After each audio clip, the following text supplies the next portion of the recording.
Hello दोस्तों, good morning, नमस्कार। आप सभी का स्वागत है आप सभी के अपने यूट्यूब चैनल परीक्षा की शिक्षा में। आशा करता हूँ आप सभी अच्छे होंगे, आपकी तैयारी है और भी बढ़िया तरीके से चल रही है। तो जो बच्चे क्लास में फर्स्ट टाइम है, पहली बार है, देख ले हमारे चैनल पर आपकी UP triple S C PT exam 2023 की आपकी तैयारी है, रेगुलर बेसिस पर करवाई। तो जिसे भी अपनी तैयारी पूरी करनी है, चैनल को सब्सक्राइब करके हमारे साथ जुड़ जाइए।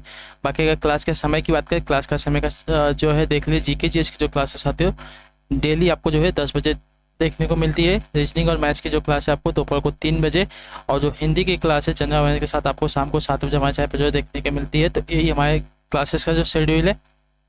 इसी टाइम पर जो आपको देखिए क्लासेस से जुड़ना है, अपनी तैयारी को जो है कंप्लीट करना है। बाकी आपका कोई भी डाउट हो, कोई भी क्वेश्चन हो, कोई भी प्रश्न हो, तो आप हमें इंस्टाग्राम पर आकर पूछ सकते हैं। डिस्क्रिप्शन में इसका लिंक मिल जाएगा। परीक्षा की शिक्षा का इंस्टाग्राम का पेज है, तो आप जाइए वहाँ पर आप हमें मैसेज करके पूछ लीजिए, ठीक है।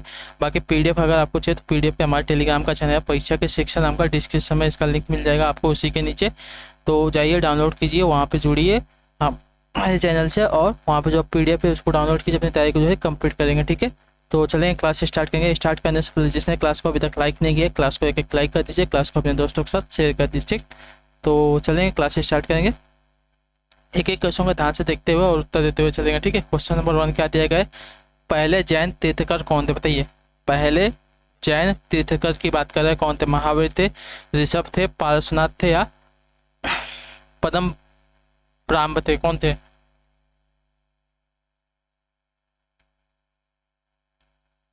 तो पहले जैन तीर्थकर आपके ऋषभ देव थे, जो आपका दिया गया पहला विकल्प आपका सही उत्तर, ठीक है। क्लियर है।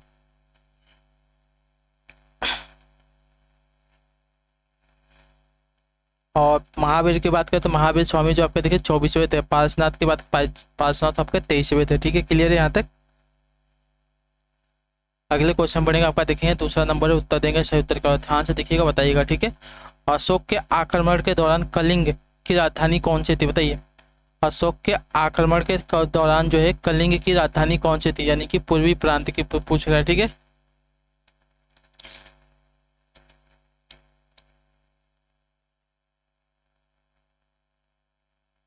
तो आपका उत्तर साथी है तोसिल, जो आपका बीएल विकल्प देगा आपका सही उत्तर, ठीक है। अशोक के आक्रमण के दौरान कलिंग की जो राजधानी आपकी तोसिल थी, तो जो आपका डी वाला ऑप्शन दिया गया आपका यहाँ पे राइट आंसर, ठीक है। क्लियर है। अगले क्वेश्चन बढ़ेगा आपका, देखें तीसरा नंबर है, उत्तर देंगे, ध्यान से देख के बताएंगे सही उत्तर क्या। योग दर्शन के प्रवर्तक कौन थे, बताइए।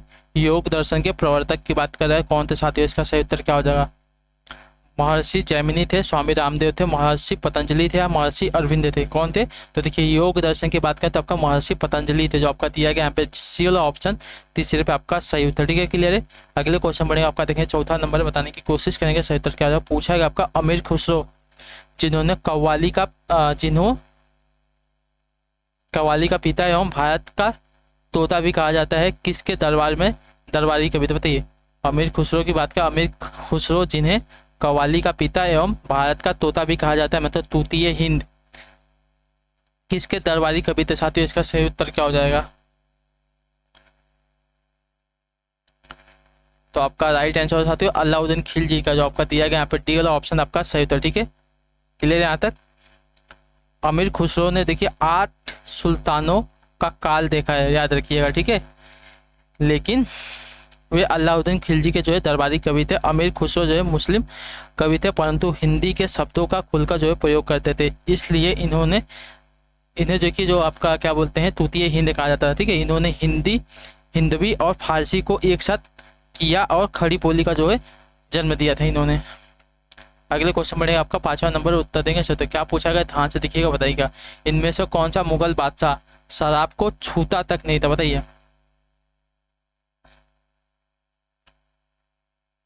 तो आपका उत्तर साथियों औरंगजेब, जो आपका दिया गया है टी वाला ऑप्शन आपका सही उत्तर, ठीक है। क्लियर है। अगले क्वेश्चन बढ़ेगा आपका, छठा नंबर है, ध्यान से देखेंगे, उत्तर देंगे सही उत्तर क्या। पूछा गया आपका भारत छोड़ो आंदोलन या अगस्त आंदोलन 8 अगस्त 1942 को महात्मा गांधी द्वारा अखिल भारतीय कांग्रेस समिति के शस्त्र मतलब कौन से सत्र में चलाया गया एक आंदोलन था, बताइए। सूरत, मुंबई, भोपाल, उज्जैन। तो आपका राइट आंसर हो जाएगा साथियों मुंबई अधिवेशन में, ठीक है। मुंबई, जो आपका बीएल विकल्प देगा आपका सही। अबुल कलाम आजाद की अध्यक्षता में 7 अगस्त 1942 को कांग्रेस की बैठक मुंबई के ग्वालियर टैंक मैदान में जो हुई थी। यहीं पर 8 अगस्त 1942 ईस्वी को गांधी जी ने भारत छोड़ो प्रस्ताव को जो है कांग्रेस कार्य समिति ने स्वीकार कर लिया था, याद रखिएगा। इस प्रकार भारत छोड़ो आंदोलन की जो है शुरुआत हुई 9 अगस्त 1942 ईस्वी को हुई। इस आंदोलन को अगस्त आंदोलन के नाम से जो है जाना जाता है, ठीक है। अगले क्वेश्चन बढ़ेगा आपका, देखें 7वां नंबर, ध्यान से उत्तर देंगे। सही उत्तर का पूछा आपका, निम्नलिखित में से किस नेता को जो है नेताजी कहा जाता था, बताइए। निम्नलिखित में से किस नेता को जो है नेताजी कहा जाता था, इसका सही उत्तर क्या हो जाएगा। तो नेताजी जो आपका देखिए सुभाष चंद्र बोस को कहा जाता था, जो आपका दिया गया यहाँ पे बी वाला ऑप्शन आपका राइट आंसर, ठीक है। क्लियर है। मोहम्मद अली जिन्ना की बात करते हैं, जो कायदे आजम कहा जाता है, ठीक है। कायदे आजम कहा जाता था, सॉरी, कायदे आजम कहा जाता था, इनको याद रखिए, ठीक है। और महात्मा गांधी को सभी को पता होगा क्या कहते थे, राष्ट्रपिता कहते थे। क्लियर यहाँ तक सभी का, ठीक है। नेक्स्ट क्वेश्चन देखेंगे आपका क्या पूछा गया, ध्यान से देखिएगा, उत्तर देने की कोशिश करेंगे। आपका 8वां नंबर है, 1928 में बारदोली सत्याग्रह का नेतृत्व किसने किया था, बताइए। 1928 ईस्वी में बारदोली सत्याग्रह का जो नेतृत्व साथियों किसने किया था, इसका सही उत्तर क्या हो जाएगा। तो आपका राइट आंसर होगा सरदार वल्लभ भाई पटेल ने, जो आपका बी वाला ऑप्शन देगा 8वें पे आपका सही उत्तर, ठीक है। क्लियर है। अगले क्वेश्चन बढ़ेगा आपका, देखें 9वां नंबर उत्तर देंगे सही उत्तर का, अपराधियों के रूप में नहीं बल्कि राजनैतिक बंदियों के रूप में इलाज की मांग करते हुए किस क्रांतिकारी की जो है जेल में 64 दिनों के उपवास के बाद जो है मृत्यु हो गई थी, साथियों इसका सही उत्तर क्या हो जाएगा, बताइए। अपराधियों के रूप में नहीं बल्कि राजनीतिक बंदियों के रूप में इलाज की मांग करते हुए किस क्रांतिकारी की जो जेल में है 64 दिनों के उपवास के बाद मृत्यु हो गई थी, आपका उत्तर हो जाएगा जतीन दास की, जो ए वाला विकल्प देगा आपका सही उत्तर, ठीक है। क्लियर है सभी का। अगले क्वेश्चन बढ़ेगा आपका, देखेंगे 10वां नंबर बताने की कोशिश करेंगे। महात्मा गांधी द्वारा भारतीय राष्ट्रीय कांग्रेस के कितने अधिवेशनों का सभापतित्व किया गया, बताइए। मैंने वाला क्वेश्चन आपको बताया है, तो आपका उत्तर साथियों एक अधिवेशन का, कौन सा, तो आपका था ये वाला बेलगांव का अधिवेशन, याद रखिएगा, ठीक है। सिर्फ एक ही अधिवेशन किया गया है महात्मा गांधी द्वारा राष्ट्रीय कांग्रेस का, जो कि बेलगांव का था, याद रखिएगा, ठीक है। क्लियर है। अगले क्वेश्चन बढ़ेगा आपका 11 नंबर उत्तर देंगे, सही उत्तर का हो जाएगा, भारत के किस राज्य में वन क्षेत्र सर्वाधिक पाया जाता है, बताइए। भारत के किस राज्य में वन क्षेत्र सर्वाधिक के साथियों इसका सही उत्तर क्या, मध्य प्रदेश, मेघालय, झारखंड, मिजोरम, इसका सही उत्तर क्या हो जाएगा। तो इसका राइट आंसर हो जाएगा मध्य प्रदेश, जो आपका दिया गया यहाँ पे ए वाला ऑप्शन आपका सही उत्तर हो जाएगा, ठीक है। क्लियर है सभी को। अगले क्वेश्चन बढ़ेगा आपका, देखेंगे 12 नंबर उत्तर देने की कोशिश करेंगे, राइट आंसर होगा, भारत की कितनी फसलें फसली ऋतुएं पाई जाती है, बताइए। भारत में कितनी फसली ऋतुएं पाई जाती है, 2, 1, 3, 4, कितनी पाई जाती है, साथ ही बताने की कोशिश कीजिए फटाफट, इसका सही उत्तर क्या हो जाएगा। तो आपका राइट आंसर हो जाएगा 3, जो आपका दिया गया सी वाला ऑप्शन आपका सही उत्तर, ठीक है। भारत में देखिए 3 फसली ऋतुएं पाई जाती है, कौन कौन सी होती है, रबी की, खरीफ की, जायद की, याद रखिएगा, ठीक है। रबी की फसल में क्या होता है, तो गेहूं, चना, मटर, सरसों होते हैं, याद रखिएगा, ठीक है, जो कि अप्रैल मई में जो है काट ली जाती हैं और नवंबर के माह में जो है बोई जाती हैं। खरीफ की फसल जो होती है धान, ज्वार, बाजरा, सोयाबीन, मूंगफली, मक्का, जो कि जुलाई अगस्त में बोई जाती हैं और नवंबर के महीने में जो है काट ली जाती हैं, ठीक है। याद रखिए। और जायद की फसलें कौन सी होती है, करेला, ककड़ी, तरबूज आदि, ये सभी क्या होते हैं, तो मार्च अप्रैल माह में जो है बोई जाती है और जून जुलाई में जो है काट ली जाती है, ठीक है। क्लियर है। अगले क्वेश्चन बढ़ेगा आपका 13 नंबर, ध्यान से देखिएगा, उत्तर दीजिएगा। पैठन जल विद्युत परियोजना किस राज्य में स्थित है, बताइए। पैठन जल विद्युत परियोजना जो है किस राज्य में स्थित है, 13 पर सही उत्तर करना चाहते हैं, तो आपका उत्तर हो जाएगा महाराष्ट्र में, जो आपका दिया गया डी वाला ऑप्शन सही उत्तर हो जाएगा। क्लियर है यहाँ तक सभी का। इसे जो है गोदावरी नदी पर बनाया गया, याद रखिएगा, ठीक है। अगले क्वेश्चन पढ़ेगा आपका 14 नंबर उत्तर देने की कोशिश करेंगे। निम्नलिखित में से किस देश के साथ भारत की अंतर्राष्ट्रीय सीमा नहीं लगती है, बताइए। पाकिस्तान के साथ, बांग्लादेश के साथ, भूटान के साथ या श्रीलंका के साथ, किस देश के साथ जो है भारत की अंतर्राष्ट्रीय सीमा नहीं लगती है साथियों, तो आपका सही उत्तर हो जाएगा साथियों श्रीलंका के साथ, ठीक है। श्रीलंका के साथ आपकी भारत की अंतर्राष्ट्रीय सीमा नहीं लगती, याद रखिएगा, ठीक। क्लियर है। ये आपका पड़ोसी देश है, लेकिन इसके साथ जो हमारी सीमा नहीं लगती, याद रखिएगा, ठीक है। जिसे पाक भारत से पाक जल डमरू मध्य और मंदार की खाड़ी द्वारा अलग किया गया है, ठीक है। अगले क्वेश्चन बढ़ेगा आपका 15 नंबर उत्तर देंगे, राइट आंसर का। नदी द्वीप कौन है, बताइए। नदी द्वीप इसमें से कौन सी हो जाएगी, तो नदी द्वीप जो आपकी हो जाएगी साथियों मांजुली हो जाएगी, याद रखिए, ठीक है। जो आपका दिया गया यहाँ पे सी वाला ऑप्शन आपका सही था, ठीक है, याद रखिएगा। क्लियर। अगले क्वेश्चन बढ़ेगा आपका देंगे 16 नंबर है, ध्यान से देखेंगे। 5वीं पंचवर्षीय योजना का उद्देश्य क्या था साथियों, बताइए। 5वीं पंचवर्षीय योजना का उद्देश्य क्या था, इसका सही उत्तर क्या हो जाता है, आपका राइट आंसर गरीबी हटाना, ठीक है। 5वीं पंचवर्षीय योजना कब से कब तक हुई थी, तो याद रखिएगा 1974 से लेकर 1979 तक आपको हुई थी और इसका मुख्य उद्देश्य था गरीबी को हटाना देश से, तो जो आपका दिया गया यहाँ पे बी वाला ऑप्शन आपका यहाँ पे राइट आंसर हो जाएगा, ठीक। क्लियर है सभी का। अगले क्वेश्चन पढ़ेंगे आपका, देखेंगे क्या पूछा गया है। 17 नंबर है, ध्यान से देख के उत्तर देंगे। 2 रुपए के नोट निम्न में से किसके द्वारा जारी किए जाते हैं? बताइए। वित्त मंत्रालय द्वारा, भारतीय स्टेट बैंक द्वारा, भारतीय रिजर्व बैंक द्वारा, राष्ट्रपति द्वारा, किसके द्वारा? बताइए। 2 रुपए के जो नोट होते थे आपके पुराने वाले, वो किसके द्वारा जो है जारी किए जाते थे साथियों? इसका सही उत्तर क्या हो जाएगा?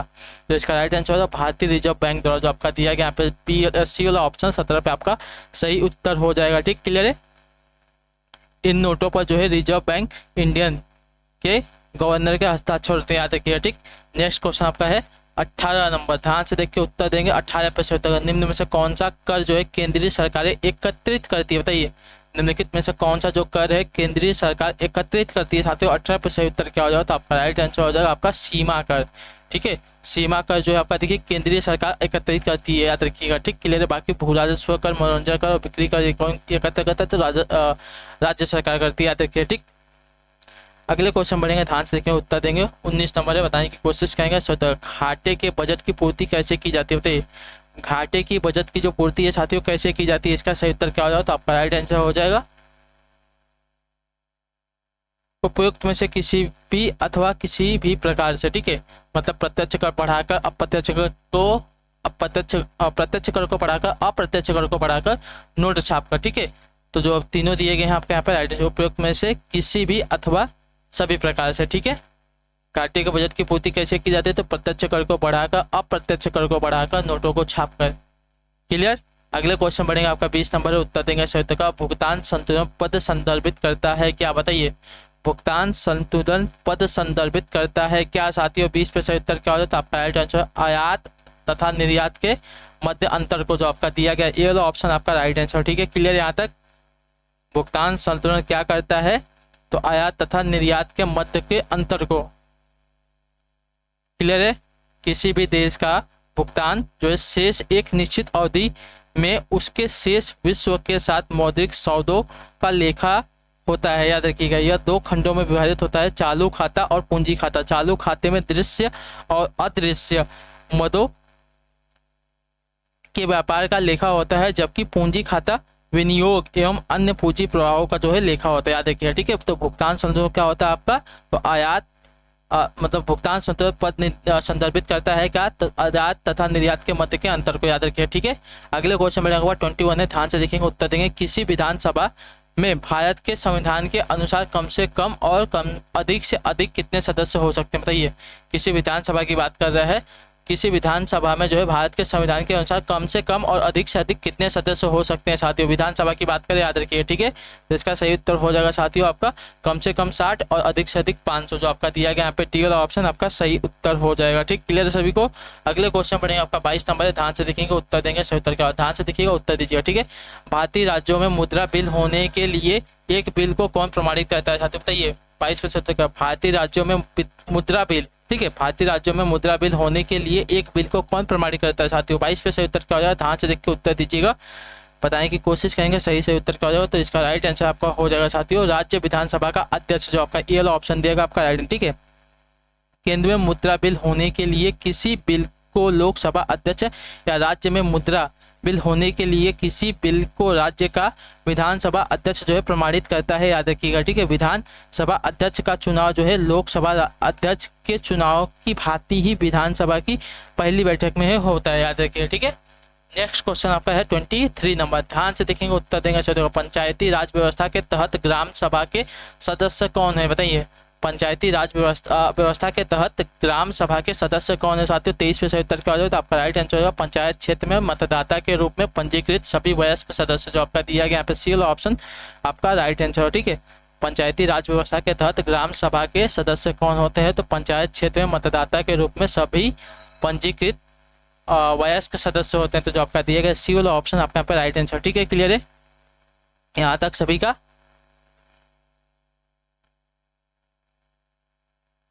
और जिनकी उम्र आपकी 18 वर्ष से अधिक होती है, याद रखिए। ठीक है, अगले क्वेश्चन बढ़ेंगे आपका, देखेंगे 18 नंबर उत्तर देंगे सही उत्तर का होगा। लोकसभा चुनाव के लिए उम्मीदवार बनने की न्यूनतम आयु कितनी निर्धारित की गई? बताइए, लोकसभा चुनाव की बात करें। ठीक है, तो लोकसभा चुनाव के लिए उम्मीदवार बनने की न्यूनतम आयु कितनी निर्धारित की गई साथियों? इसका सही उत्तर क्या हो जाएगा बताने की कोशिश कीजिए आप सभी लोग। तो इसका राइट आंसर हो जाएगा आपका साथियों 25 वर्ष, जो आपका दिया गया यहाँ पे पहला ऑप्शन सही उत्तर। ठीक है, क्लियर है सभी को। अगले क्वेश्चन बढ़ेंगे आपका, देंगे 25 नंबर उत्तर देंगे राइट आंसर का, ध्यान से देखिए, बताने की कोशिश करेंगे। लोकसभा में शून्यकाल की अवधि अधिक से अधिक कितनी होती है? बताइए, लोकसभा में शून्यकाल की अवधि अधिक से अधिक कितनी होती है? 25 पे से उत्तर क्या हो जाएगा? तो आपका राइट आंसर हो जाएगा साथियों, लोकसभा में शून्यकाल की अवधि कम से कम 1 घंटा, यानी कि 12 से 1 का जो बीच होता है आपका शून्यकाल का होता है, वही 1 घंटा जो आपका देखिए शून्यकाल की अवधि होती है, याद रखिए। ठीक है, अगले क्वेश्चन पढ़ेंगे आपका, देखिए 26 नंबर है, केचुआ, केचुआ का उत्सर्जी अंग क्या? बताइए, केचुआ का उत्सर्जित अंग क्या है साथियों? 26 पे सही उत्तर क्या? देखिए, केचुए का उत्सर्जित अंग आपका हो जाएगा नेफ्रेडिया, नेफ्रेडिया हो जाएगा, जो आपका दिया गया यहाँ पे पहला विकल्प आपका राइट आंसर। ठीक है, क्लियर है, केचुए का उत्सर्जित अंग आपका हो जाएगा नेफ्रेडिया। क्लियर, अगले क्वेश्चन पढ़ेंगे आपका, देखेंगे उत्तर देंगे, सही उत्तर क्या हो जाएगा? 27 नंबर है, ध्यान से देखेंगे, उत्तर देंगे, सही उत्तर क्या हो जाएगा? ठीक, अधिकांश कीट किस प्रकार श्वास लेते? बताइए, जो कीट है, अधिकांश कीट किस प्रकार श्वास लेते? त्वचा के द्वारा, गलफड़े के द्वारा, फेफड़े के द्वारा, ट्रेकिया प्रणाली के द्वारा, किसके द्वारा? तो आपका होता है ट्रेकिया प्रणाली के द्वारा, जो आपका दिया गया डी वाला ऑप्शन 27 पे आपका सही है। ठीक है, अधिकांश जो कीट है ट्रेकिया प्रणाली के द्वारा जो है श्वास लेते हैं, याद रखिएगा। ठीक है, क्लियर है, कीटों में श्वसन अंगों की भारी विभिन्नताएं पाई जाती हैं, कीटों में फेफड़े नहीं होते, वरन इसके स्थान पर गैसों के आदान प्रदान के लिए देहगुहा में रक्त में तैरती हुई श्वास नलिकाएं होती हैं, देखिए, जिन्हें ट्रेकिया कहते हैं। याद देखिए, तो अधिकांश कीट जो है किस प्रकार श्वास लेते हैं? तो ट्रेकिया प्रणाली द्वारा। याद रखिए, अगले क्वेश्चन पर आपका 28 नंबर उत्तर देंगे, सही उत्तर क्या हो जाएगा? निम्नलिखित में से किसे हमारे शरीर के मूल खंड के नाम से जो है जाना जाता है? बताइए, निम्नलिखित में से किसे हमारे शरीर के मूल खंड के नाम से जो है जाना जाता है साथियों? 28 पे सही उत्तर क्या हो जाएगा? तो आपका राइट आंसर हो जाएगा प्रोटीन के द्वारा, जो आपका दिया गया बी वाला ऑप्शन 28 पे आपका सही उत्तर हो जाएगा। ठीक है, अगले क्वेश्चन बढ़े आपका 29 नंबर उत्तर देंगे, सही उत्तर क्या हो जाएगा? एप्सम का औद्योगिक नाम क्या? बताइए, एप्सम का औद्योगिक नाम क्या होता है साथियों? देखिए, एप्सम के औद्योगिक नाम की बात करेंगे, बताने की कोशिश करेंगे, सही उत्तर क्या हो जाएगा? तो देखिए, एप्सम का औद्योगिक नाम हो जाएगा आपका मैग्नीशियम सल्फेट, जो आपका दिया गया ये वाला ऑप्शन 29 पे आपका सही था। ठीक है, इसे हिंदी में सेंधा नमक के नाम से जो है जाना जाता है। देखिए, इसका प्रयोग जो है स्वास्थ्य और सौंदर्य प्रसाधन के लिए जो है किया जाता है। ठीक, अगले क्वेश्चन बढ़ेंगे 30 नंबर, ध्यान से देखेंगे, उत्तर देंगे। शुद्ध पानी का पीएच निकटतम कितना? बताइए, शुद्ध पानी का जो पीएच है कितना होता है निकटतम? तो आपका राइट आंसर हो जाएगा साथियों आपका 7, जो आपका दिया गया यहाँ पे पहला विकल्प आपका राइट है। पीएच का मूल्य एक संख्या होती है जो पदार्थ की अम्लीय व क्षारीयता को प्रदर्शित करती है। ठीक है, तो पानी का पीएच होता है आपका 7, याद रखिए। ठीक, क्लियर है, तो इसी के साथ जो आपकी क्लास है आज की यहीं पर कंप्लीट होती है। आई होप कि आपको जो क्लास है अच्छी लगी है, अच्छी लगी क्लास को एक लाइक कर दीजिएगा और हमें कमेंट करके अपना फीडबैक जरूर दिए कि आपको जो है क्लास कैसी लगी। ठीक है, तो हम आपसे मिलते हैं आपकी नेक्स्ट क्लास में, यानी कि मैथ्स और रीजनिंग वाली क्लास में। तब तक के लिए टाटा बाय बाय, जय हिंद, जय भारत। आपसे क्लास से जुड़ने के लिए बहुत बहुत ही धन्यवाद साथियों।